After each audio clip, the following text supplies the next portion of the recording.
Hello दोस्तों, आज है 15 अक्टूबर 2025 दिन बुधवार का। हिंदी तिथि कार्तिक कृष्ण पक्ष नवमी तिथि। नवमी तिथि आज सुबह 10:34 तक, उसके उपरांत 10वीं तिथि लागू हो जाएगी। और आइए बात करते हैं आज के मुख्य समाचार, बड़ी खबरें, देश और दुनिया का ताजा अपडेट लेकर हाजिर हो गए हैं। आज का ये वीडियो भी बहुत ही स्पेशल होने वाला है। काम की बड़ी खबरें, महत्वपूर्ण जानकारियां देखने वाले हैं। किसान भाइयों के लिए, सरकारी कर्मचारियों के लिए, पढ़ने वाले बच्चों के लिए, बड़े बुजुर्गों के लिए, माताओं और बहनों के लिए, आम जनता से जुड़े कई महत्वपूर्ण फैसले जानेंगे। वीडियो में आपको बहुत मजा आएगा। काम की खबरें, मुख्य समाचार, अपडेट आप देखने वाले हैं। बिना टाइम विलंब के शुरुआत करते हैं आज की पहली बड़ी खबर। सबसे पहले तो आपको बताएं कि आज है 15 अक्टूबर का दिन और हर साल 15 अक्टूबर को हम विश्व छात्र दिवस के रूप में मनाते हैं। विश्व छात्र दिवस का जो उद्देश्य है वो शिक्षा के समान अवसरों को बढ़ावा देना, नवाचार की भावनाओं को प्रोत्साहित करना और छात्रों के योगदान को सम्मानित करना होता है। भारत के 11वें राष्ट्रपति डॉक्टर एपीजे अब्दुल कलाम ने कहा था कि सपने वो नहीं होते जो हम सोते वक्त देखते हैं, सपने तो वो होते हैं जो हमें सोने नहीं देते। विद्यार्थियों के प्रति उनके गहरे लगाव और प्रेरणादायी व्यक्तित्व ने उन्हें छात्रों के बीच पीपुल्स प्रेसिडेंट के रूप में भी पहचान दिलाई। और हर साल हम 15 अक्टूबर को उनके जन्मदिन पर विश्व छात्र दिवस के रूप में मनाते हैं। आज डॉक्टर एपीजे अब्दुल कलाम साहब का जन्मदिन है। संयुक्त राष्ट्र यूनाइटेड नेशंस ने 15 अक्टूबर को विश्व छात्र दिवस के रूप में घोषित किया था ताकि डॉक्टर कलाम की शिक्षकीय विरासत और उनके द्वारा स्थापित आदर्शों को सम्मान दिया जा सके। यानी दोस्तों, डॉक्टर कलाम साहब न केवल एक वैज्ञानिक और मिसाइल कार्यक्रम के अग्रदूत थे, बल्कि वो एक ऐसे शिक्षक भी थे जिन्होंने हमेशा युवाओं को बड़े सपने देखने और उन्हें साकार करने के लिए प्रेरित किया। और वे अक्सर स्कूलों और यूनिवर्सिटियों का दौरा करते थे। डॉक्टर कलाम साहब ये मानते थे कि हर छात्र में एक चेंज मेकर बनने की क्षमता होती है, बस उसे सही दिशा और अवसर की आवश्यकता है। चलिए खबरों को आगे बढ़ाते हैं, लेकिन उससे पहले दोस्तों आपको बताएं, एक बड़ी दर्दनाक खबर राजस्थान से सामने आई है। राजस्थान में एक एसी बस में आग लग जाने से 20 यात्री जिंदा जल गए, 15 लोग झुलस गए। बचने के लिए चलती गाड़ी से लोग कूद गए। ये बस जैसलमेर से जोधपुर जा रही थी। दरअसल राजस्थान के जैसलमेर में जैसलमेर जोधपुर हाईवे पर मंगलवार दोपहर 3:30 यानी करीब 3:30 बजे के लगभग एक चलती हुई एसी स्लीपर बस में आग लगने की घटना हो गई। 20 यात्री इसमें जिंदा जल गए। अधिकांश यात्री 70% तक झुलस गए। बस में 57 लोग सवार थे, ऐसा कहा जा रहा है। हादसे में जान गंवाने वालों की पहचान अब डीएनए टेस्ट से होगी। केंद्र सरकार ने मृतक आश्रितों को 2-2 लाख रुपए और घायलों को 50-50 हजार रुपए मुआवजा देने की भी घोषणा की है। घटना स्थल पर मुख्यमंत्री भजनलाल शर्मा भी पहुंचे। बताया जा रहा कि आग लगते ही बस का जो दरवाजा है वो लॉक हो गया था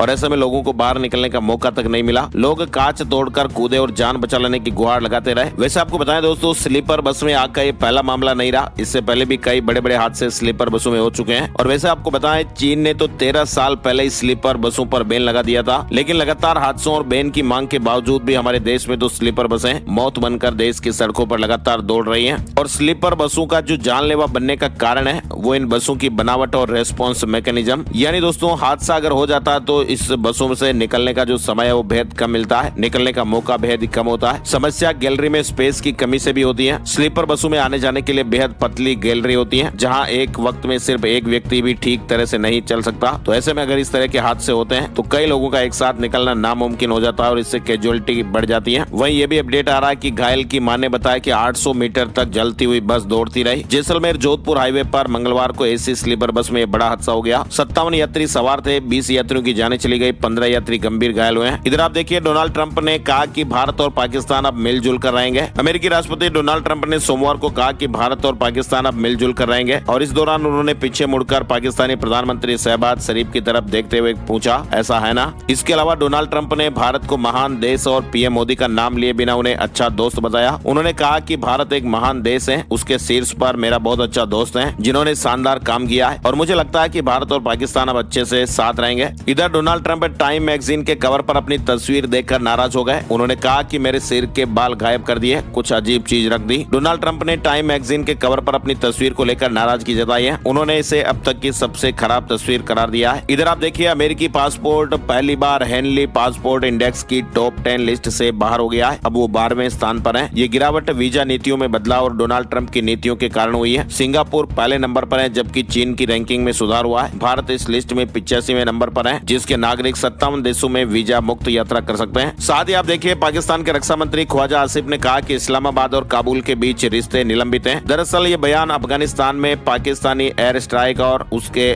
बाद अफगान बलों द्वारा पाकिस्तानी सैनिकों को मारने की घटना के बाद आया है। और वैसे भी भारत के साथ भी पाकिस्तान के रिश्ते तनावपूर्ण हैं। चलिए बड़ी खबर आप देखिए, दीपावली और छठ पूजा के अवसर पर पश्चिम और मध्य रेलवे ने रेलवे स्टेशनों पर अत्यधिक भीड़ को कम कम करने के लिए मुंबई और गुजरात के कुछ प्रमुख स्टेशनों पर प्लेटफॉर्म टिकटों की बिक्री पर अस्थायी रूप से रोक लगा दी है। ये निर्णय 15 अक्टूबर से 31 अक्टूबर तक लागू रहेगा। भारतीय डाक विभाग यानी इंडिया पोस्ट ने भी बड़ा ऐलान किया है। आज 15 अक्टूबर 2025 से अमेरिका के लिए सभी अंतर्राष्ट्रीय डाक सेवाएं फिर से शुरू होने वाली हैं, जिन्हें 22 अगस्त 2025 को अस्थायी रूप से बंद कर दिया गया था। इधर आप देखिए वित्त वर्ष 26 में भारत की जीडीपी 6.6% की दर से बढ़ने वाली है। IMF ने जीडीपी ग्रोथ का अनुमान बढ़ा दिया है। उन्होंने कहा कि भारत दुनिया की सबसे तेजी से बढ़ती अर्थव्यवस्था है। दिल्ली की हवा खराब हो गई है। प्रदूषण रोकने के लिए स्टेज 1 के उपाय लागू किए गए हैं। दिल्ली में मंगलवार को हवा की गुणवत्ता खराब हो गई और इसके चलते इस मौसम में पहली बार ग्रेप 1 के प्रतिबंध लागू किए गए हैं। और ग्रेप 1 के तहत आपको पता ही है, कंस्ट्रक्शन साइट पर धूल को कंट्रोल करने, खुले में कचरा जलाने पर रोक लग जाती है और नियमित रूप से सड़क सफाई जैसे उपाय भी किए जाते हैं। इधर राजस्थान में पारा 15 डिग्री तक पहुंच गया और ऐसा कहा जा रहा है कि हमारे देश में 110 साल की सबसे तेज ठंड पड़ने वाली है। इधर दिल्ली में मुख्यमंत्री ने कहा कि पानी के बिलों पर 100% सरचार्ज माफ होगा। मुख्यमंत्री ने कहा कि इस कदम से जल उपभोक्ताओं को आर्थिक राहत तो मिलेगी, साथ ही जल बोर्ड के रेवेन्यू सिस्टम को भी मजबूत किया जाएगा। मुख्यमंत्री ने घोषणा की है कि अनाधिकृत जल और सीवर कनेक्शनों को नियमित करने के लिए भी योजना लागू की जा रही है। फिलहाल दिल्ली में मुख्यमंत्री रेखा गुप्ता ने पानी के बकाया बिलों और अवैध जल व सीवर कनेक्शनों पर 100% लेट पेमेंट सरचार्ज माफी और भारी पेनल्टी छूट की घोषणा की है और सरकार का दावा कि इससे लगभग 11,000 करोड़ रुपए का सरचार्ज माफ किया जाएगा। मुख्यमंत्री ने कहा कि अगर उपभोक्ता अपने लंबित पानी के बिलों का भुगतान 31 जनवरी 2026 तक कर देते हैं तो उन्हें लेट पेमेंट सरचार्ज पर 100% छूट मिलेगी। भुगतान एक मुश्त या किस्तों में भी हो सकेगा। साथ ही दिल्ली में सीएम रेखा गुप्ता ने कहा कि बिना सिक्योरिटी 10 करोड़ का लोन। दिल्ली में मंगलवार को इस तरह की नई योजना का ऐलान हुआ है। उद्यमियों को बिना किसी सिक्योरिटी के 10 करोड़ रुपए तक का लोन उपलब्ध कराने की योजना की घोषणा की गई है। साथ ही आपको बताएं, देश का सबसे बड़ा एयरपोर्ट इंदिरा गांधी अंतर्राष्ट्रीय एयरपोर्ट यानी IGI स्मार्ट बनने की ओर अग्रसर है और इस परियोजना के तहत यात्रियों को बेहतर सुविधाएं मिलेगी। देश के सबसे बड़े एयरपोर्ट को स्मार्ट बनाया जा रहा है। नई नई टेक्नोलॉजियों पर काम चल रहा है। चलिए बड़ी खबर आप देख सकते हैं, 2 साल में गाजा के 90% मकान मलबे में तब्दील हो गए। 737 दिन बाद अब इजराइल और हमास की जंग थमने की उम्मीद। सोमवार यानी 13 अक्टूबर को हमास ने 20 बंधक इजराइल को सौंप दिए। बदले में इजराइल ने भी 250 फिलिस्तीनी कैदी छोड़े। लेकिन दोस्तों ये शांति एक बहुत बड़ी तबाही के बाद आ रही है। चलिए बड़ी खबर देखिए आप, रक्षा मंत्री राजनाथ सिंह ने मंगलवार को दिल्ली में संयुक्त राष्ट्र सैन्य की योगदान देने वाले देशों के प्रमुखों के एक सम्मेलन में एक सभा में शामिल हुए। उन्होंने कार्यक्रम को संबोधित करते हुए कहा कि कुछ देश अंतर्राष्ट्रीय नियमों का खुलेआम उल्लंघन कर रहे हैं। रक्षा मंत्री ने किसी देश का नाम लिए बिना कहा कि कुछ देश अंतर्राष्ट्रीय नियमों को कमजोर करने की कोशिश कर रहे हैं, जबकि कुछ खुद के नियम बनाकर अगली सदी पर अपना दबदबा बनाना चाहते हैं। लेकिन उन्होंने कहा कि शांति भारत के अहिंसा और सत्य की फिलोसॉफी में गहराई से शामिल है। चलिए बड़ी खबर आप देख सकते हैं, प्रेमानंद महाराज से मिले बागेश्वर धाम के पीठाधीश वृंदावन में। बागेश्वर धाम के पीठाधीश्वर पंडित धीरेन्द्र कृष्ण शास्त्री ने वृंदावन पहुंचकर प्रेमानंद महाराज से मुलाकात की। महाराज का हालचाल जाना, आशीर्वाद भी लिया और उन्हें आगामी सनातन हिंदू एकता पदयात्रा के लिए आमंत्रित किया। भारत के 3 कप सिरप के खिलाफ WHO की चेतावनी भी आई है। इससे जान जाने का खतरा है और इसमें कोल्ड ड्रिप भी शामिल है। और अभी हाल ही में आपको पता होगा मध्य प्रदेश में इससे 25 बच्चों की जाने चली गई थी। यूट्यूबर ज्योति ने हिसार कोर्ट में जमानत याचिका लगाई है। वकील ने चार्जशीट को आधार बनाया और कहा कि पुलिस ने जो धाराएं लगाई उसके सबूत नहीं। पाकिस्तान के लिए जासूसी के आरोपों में गिरफ्तार यूट्यूबर ज्योति मल्होत्रा ने हिसार सेशन कोर्ट में नियमित जमानत याचिका लगाई है। अमित शाह ने कहा कि NSG को 6 जोन में बांटा जाएगा। पुलिस को इनके जैसा प्रशिक्षण भी दिया जाएगा। गुरुग्राम में ट्रेनिंग सेंटर का शिलान्यास किया गया है। चलिए आगे बढ़ते हैं, बड़ी खबर, लव अफेयर, लिव इन और बढ़ती घरेलू हिंसा के बाद टूटती शादियों को लेकर BHU के 3 प्रोफेसर ने रिसर्च किया और रिसर्च में ये सामने आया दोस्तों की 37% शादियां सिर्फ इसलिए टूट रही हैं क्योंकि वर वधु की कुंडली ठीक से मिलाई नहीं जा रही है। ग्रह दोष होने के बावजूद भी शादियां की जा रही हैं और ऐसे में वर वधु की शादी के बाद लव अफेयर में पड़कर एक दूसरे की जान तक ले रहे हैं या फिर रिश्तों में दरार आने के बाद नए जीवन साथी ढूंढ रहे हैं। BHU के 3 प्रोफेसर और 2 शोधार्थियों ने मिलकर 6 महीने में इस रिसर्च को पूरा किया। भारत के 15 राज्य और नेपाल, सिंगापुर, दुबई के शोधार्थी भी इसमें शामिल हुए हैं। वैसे आपको बताएं, लड़का और लड़की की कुंडली में 36 में से 32 गुण मिलने के बाद भी ग्रहों का मिलान जरूरी है। लेकिन अब लोग मॉडर्न दिखने के लिए सनातन रस्में निभाते ही नहीं है। ज्यादातर लोग शादियों में फोटोशूट में बिजी रहते हैं, मंत्रों के उच्चारण की जरूरत तक नहीं समझते हैं। नतीजा शादियां टूट रही हैं, वर वधु एक दूसरे का खून कर रहे हैं। तो ये रिसर्च हुआ जिसमें बातें कुछ सामने आई। फिलहाल आप देखिए बड़ी खबर, 56 से ज्यादा देशों में संघर्ष, सेना प्रमुख बोले UN के शांति मिशन में भारत का बड़ा योगदान है। दरअसल UN के एक सम्मेलन में थल सेना प्रमुख जनरल उपेंद्र द्विवेदी ने कहा कि भारत ने अब तक 71 में से 51 मिशनों में करीब 3 लाख सैनिक और महिला कर्मचारियों को भेजा है। सेना प्रमुख ने कहा कि भारत संयुक्त राष्ट्र के सबसे बड़े शांति मिशन योगदानकर्ताओं में से एक है। वहीं आपको बताएं, भारत और मंगोलिया के बीच 6 समझौते हुए हैं। भारत की मदद से ऑयल रिफाइनरी बनेगी। मंगोलियाई नागरिकों को फ्री ई वीजा की सुविधा भी दी जाएगी। भारत की मदद से 2028 तक मंगोलिया में तेल रिफाइनरी बनेगी। भारत ने मंगोलियाई नागरिकों के लिए मुफ्त ई वीजा की घोषणा की है और बौद्धिक संबंधों को और मजबूत करने पर जोर दिया है। चलिए आगे बढ़ते हैं। बड़ी खबर सहारा को लेकर आ रही है। सहारा परिवार अपनी 88 परिसंपत्तियों को अदानी समूह को बेचकर 24,000 करोड़ रुपए के निवेशक विवाद को सुलझाने की कोशिश कर रहा है। वैसे आपको बताएं, सुप्रीम कोर्ट सहारा इंडिया कमर्शियल कॉर्पोरेशन लिमिटेड की याचिका पर सुनवाई भी कर रहा है, जिसमें अदानी समूह को ये संपत्तियां बेचने का प्रस्ताव है। फिलहाल कोर्ट ने केंद्र सरकार और सेबी को नोटिस जारी किया है और अगली सुनवाई 17 नवंबर को होने वाली है। एलन मस्क की स्टारलिंक से म्यांमार में चल रहे एक बड़े साइबर स्कैम का खुलासा हुआ। म्यांमार में साइबर ठगी का भांडाफोड़ हुआ है। खबरों के मुताबिक म्यांमार के ठगी केंद्र अब बिजली और इंटरनेट कटने के बाद भी पूरी ताकत से चल रहे हैं, क्योंकि उन्होंने स्टारलिंक सैटेलाइट इंटरनेट का सहारा ले लिया है। और अब म्यांमार में स्थित साइबर स्कैम सेंटरों का मामला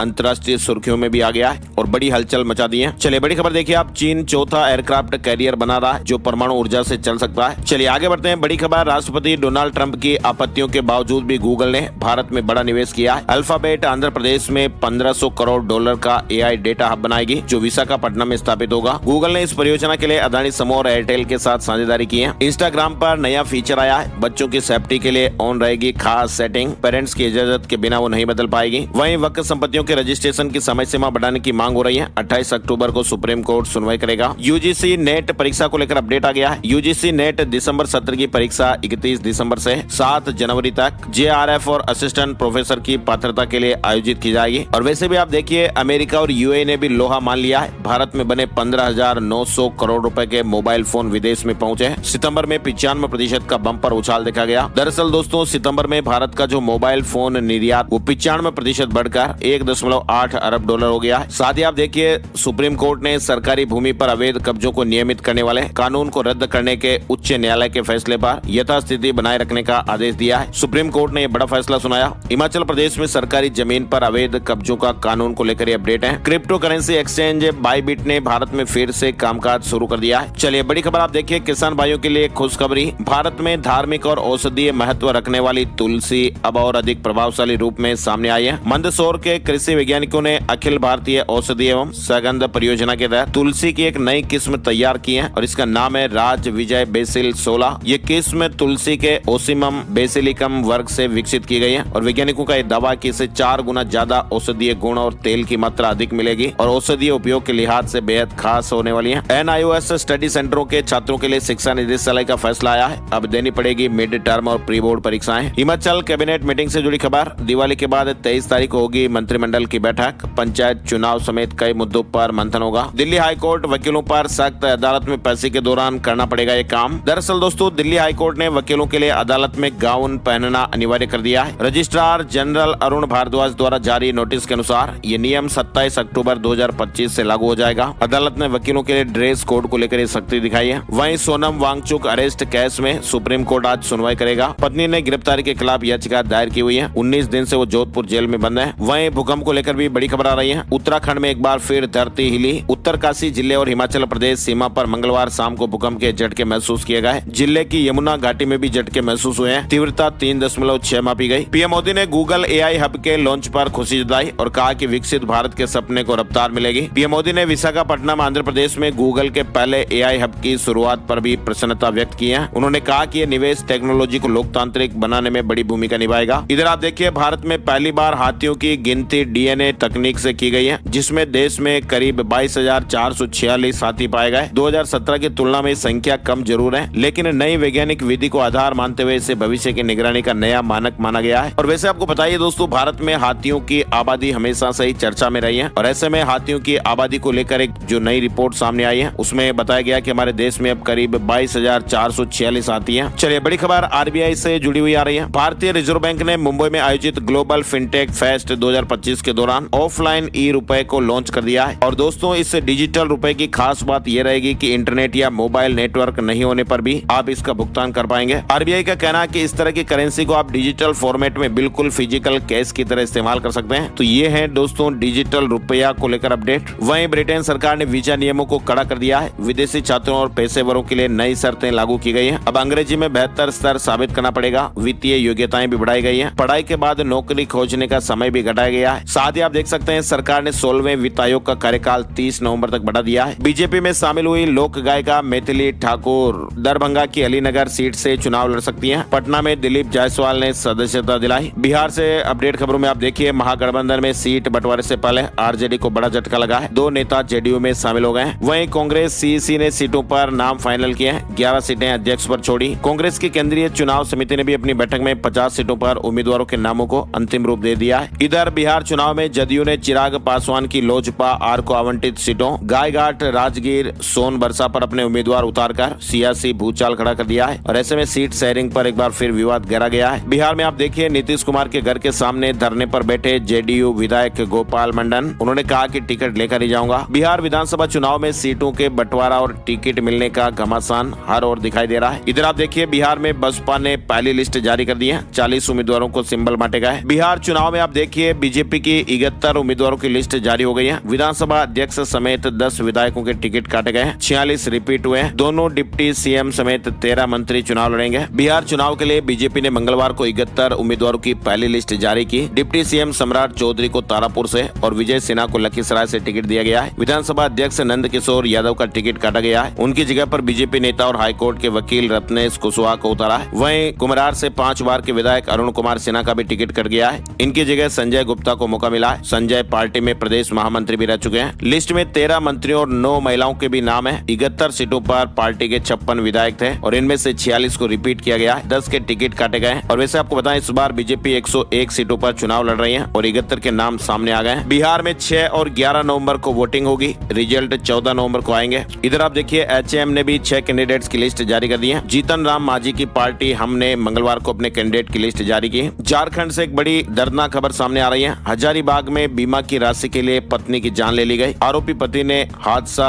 का रूप देने का भी प्रयास किया। 4 महीने पहले ये शादी हुई थी। 15 लाख रुपए बीमे की राशि मिल जाए, इसके लिए नाटक किए गए, लेकिन आखिर पकड़ में तो आने ही है। अच्छा, इसके अलावा बड़ी खबर आप देख सकते हैं, बॉम्बे हाई कोर्ट ने सड़क दुर्घटनाओं से जुड़े मामले में यह ऐतिहासिक फैसला सुनाया। कोर्ट ने कहा कि महाराष्ट्र में गड्ढों और खुले मेन होल की वजह से होने वाली मौतों के मामलों में अब पीड़ित परिवारों को 6 लाख रुपए का मुआवजा दिया जाएगा। अगर किसी व्यक्ति को इन हादसों में चोट लगती है तो उसे 50,000 रुपए से 2.5 लाख रुपए तक का मुआवजा मिलेगा। चलिए आगे बढ़ते हैं। बड़ी खबर उत्तर प्रदेश से देखिए आप, यूपी में 1,86,00,000 माताओं बहनों को आज से 2 मुफ्त एलपीजी रिफिल सिलेंडर मिलेंगे। राज्य सरकार ने उज्ज्वला लाभार्थियों को हर साल 2 मुफ्त एलपीजी सिलेंडर देने का निर्णय लिया है। वहीं योगी सरकार ने दिवाली से पहले तोहफा दिया। 15 लाख राज्य कर्मचारियों को बोनस मिलेगा। लखनऊ में किसान भाइयों को फ्री प्लॉट मिलेगा। जमीन का 25% हिस्सा वापस होगा। IT सिटी में 10,000 रिहायशी प्लॉट डेवलप किए जाएंगे। दरअसल लखनऊ विकास प्राधिकरण की IT सिटी योजना अब आकार लेने लगी है और इस प्रोजेक्ट में अपनी खेती की जमीन देने वाले किसान भाइयों को अब उसका सीधा फायदा मिलेगा। उन्हें योजना के अंदर ही विकसित प्लॉट दिए जाएंगे, वो भी बिल्कुल फ्री में। वहीं आप देख सकते हैं, उत्तर प्रदेश में अभी तक इलेक्ट्रिक कार और इलेक्ट्रिक स्कूटर पर मिलने वाली सब्सिडी 13 अक्टूबर से ठप हो गई है। फिलहाल इस पर कोई फैसला नहीं हो पाया है। रेलवे ने बड़ा फैसला लिया है। सेवानिवृत्त कर्मचारियों को दोबारा नौकरी के लिए मंजूरी। 442 पदों पर जल्द ही अनुबंध पर तैनाती होगी। यानी रेलवे में अब train manager, guard, pointman, engineer, clerk और क्लासेस समेत विभिन्न पदों पर कर्मचारियों की कमी री एंगेजमेंट से दूर होगी। यूपी में तैयार होगी डिजिटल कृषि नीति। आय बढ़ाने के लिए 28 जिलों में 4,000 करोड़ की एग्रीज परियोजना चल रही है। उत्तर प्रदेश सरकार किसानों की आय दोगुनी करने के लिए डिजिटल कृषि नीति लाने जा रही है। इसके अलावा उत्तर प्रदेश के शिक्षा मित्रों के लिए भी अच्छी खबर आई है। श्रम मंत्री अनिल राजभर ने शिक्षा मित्रों को जल्द ही सरकार की ओर से तोहफा मिलने का आश्वासन दिया है। उत्तर प्रदेश में 2024-25 में रिकॉर्ड 4,000 नई फैक्ट्रियां स्थापित हुई है। अब कुल संख्या लगभग 27,000 के पार चली गई है। दुश्मनों को नेस्तनाबूद करने को तैयार ब्रह्मोस मिसाइलें 18 अक्टूबर को सीएम योगी आदित्यनाथ लॉन्च करेंगे। हरियाणा में दीपावली के दिन गुल नहीं होगी बिजली।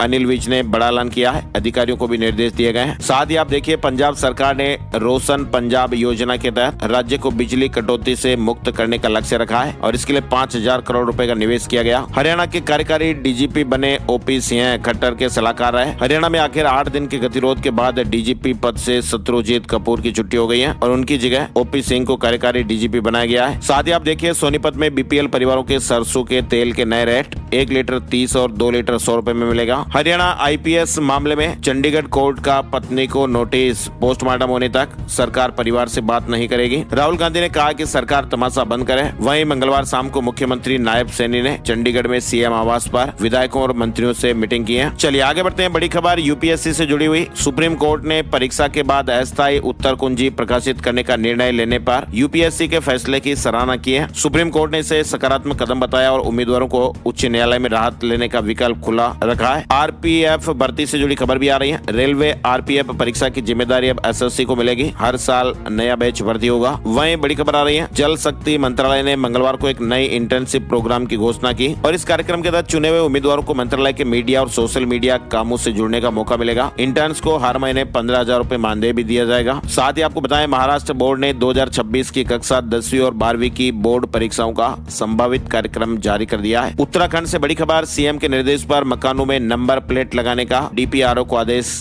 रद्द, जांच के निर्देश दिए गए। इसके अलावा उत्तर प्रदेश में कंपनी के सुपरवाइजर की सांड का सींग घुसने से आंतें बाहर आ गई। गनीमत रही कि उन्हें समय पर उपचार मिल गया और 3 ऑपरेशन के बाद उन्हें खतरे से बाहर कर लिया गया। झारखंड में भी सरकारी कर्मचारियों को दीपावली का गिफ्ट मिल गया है। हेमंत सरकार ने महंगाई भत्ता बढ़ाया। झारखंड में 118 दिन बाद मानसून विदा हो गया है। सुबह शाम अब हल्की ठंड भी महसूस हो रही है और इस साल सामान्य से 23% अधिक बारिश हुई है। चलिए बड़ी खबर आप देखिए, आरबीआई का जो नया रियल टाइम क्लियरिंग सिस्टम है वो लगभग फेल हो रहा है। जयपुर में अरबों का लेन देन अटक गया। पुरानी व्यवस्था से चेक क्लियरिंग शुरू की गई। इधर आप देखिए, पाकिस्तान के जहरीले पानी से राजस्थान की फसलें बर्बाद हो रही है। बॉर्डर पर 12,000 बीघा खेत बंजर होने की कगार पर है। घर की दीवारों में दरारें तक पड़ गई हैं। साथ ही फ्लैट और हाउसिंग सोसाइटी वालों को भी मिलेगा सोलर का फायदा। अपनी खाली जमीन पर सोलर सिस्टम लगाकर बिजली बिल में छूट ले सकते हैं। राजस्थान में आरएस 2023 के इंटरव्यू पूरे हो गए और रिजल्ट बहुत जल्द आने की उम्मीद है। दलहन तिलहन की खरीद के लिए 18 तारीख से रजिस्ट्रेशन शुरू हो चुके हैं। मूंग 8,768 रूपए, उड़द 7,800 रूपए और मूंगफली 7,263 रूपए की दर से खरीदी जाएगी। चलिए इसके अलावा राजस्थान से जुड़े महत्वपूर्ण अपडेट में आप देखिए, नेशनल हाईवे NH58 और NH48 पर लेन ड्राइविंग व्यवस्था सख्ती से लागू की जाएगी।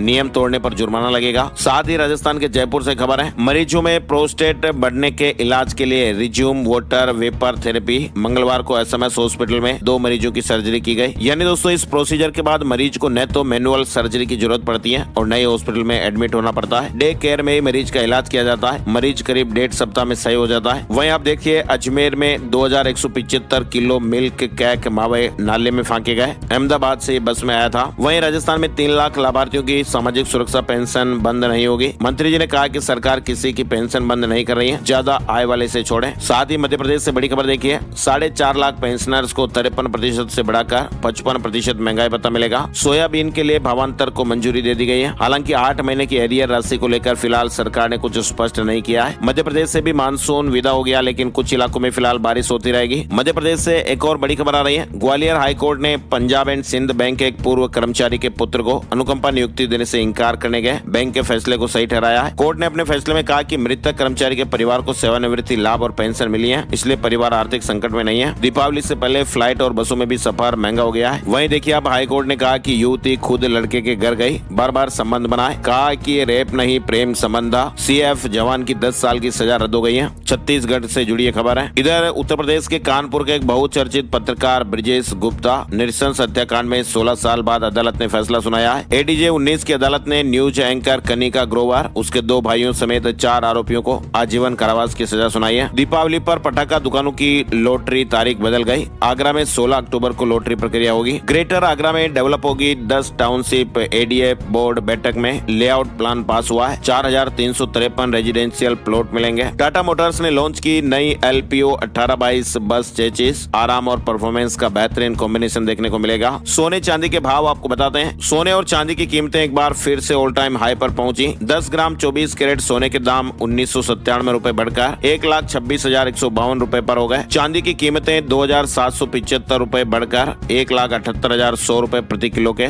ऑल टाइम हाई पर पहुंच गई। और अब चलते चलते एक नजर आज का राशिफल। आज 15 अक्टूबर बुधवार को मेष राशि वालों की प्रॉपर्टी की फायदेमंद डील हो सकती है। फंसा हुआ पैसा भी मिल सकता है। कर्क राशि वालों का पारिवारिक मामला सुलझ सकता है। सिंह राशि वालों को नौकरी में अधिकारियों से मदद मिलेगी। तुला राशि वालों को पार्टनरशिप के काम में फायदा हो सकता है। धनु राशि वालों का रुका हुआ सरकारी काम पूरा हो जाएगा। मकर राशि वालों की इनकम बढ़ेगी। मीन राशि वालों के बिजनेस में रुका हुआ काम दोबारा शुरू होगा। और इसके अलावा बाकी राशियों पर सितारों का मिला जुला असर रहेगा। तो ये थे दोस्तों आज के मुख्य समाचार, हेडलाइंस और सुर्खियां। वीडियो को आप अपने यार दोस्तों और मित्रों के साथ फेसबुक और व्हाट्सएप पर भी आप जरूर शेयर कर दीजिएगा। आपका लाइक और शेयर हमें बहुत मोटिवेट करता है और हम अच्छी खबरें लाने के लिए और ज्यादा मेहनत करेंगे। एक और नई जानकारी और नए टॉपिक में फिर मिलते हैं। तब तक के लिए जय हिंद, जय भारत, वंदे मातरम।